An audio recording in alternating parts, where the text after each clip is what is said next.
to me. I'm calling the police. What are you going to say?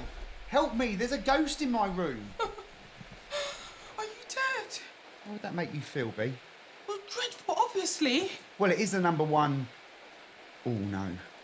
No, I won't joke about suicide. It's just a bad dream. It's just a bad dream. Your wish it was. How are you here? Why did you ghost me? What? Well, we went out on a magical date.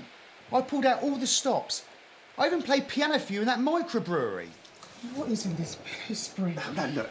You're not dreaming and I'm not dead. I just want to talk to you. It's payday on Friday. I'll give you whatever you want. I wanted a second date, B. Sure. Sure, I'll make reservations at that fancy restaurant with the fairy lights. No. No, not now. What I want from you now is to know why you ghosted me. And I just want honesty. Do you even remember me? Oh, yes. Yes, of course. That! It's smoking. What? Are you really that shallow? I don't date smokers.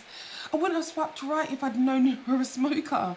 But we had such great connection. How? You disappeared every 20 minutes to go to the smoking area. I was alone half that date.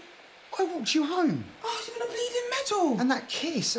No, that kiss was real. That is just due diligence. So why didn't you just say that then? I mean, I thought we had a spark. And then I just didn't hear from you again, like I didn't exist. Do you know how it made me feel? I do. I'm sorry. It's not nice ghosting people. I won't do it again. It was immature and cowardly. It was a virus of modern dating. If I catch you doing it again, I'll be back here to haunt you.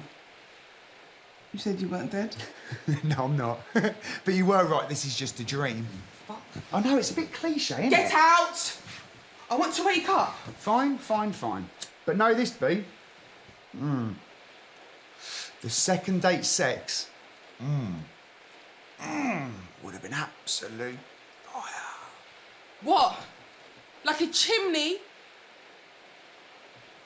Yeah, it would.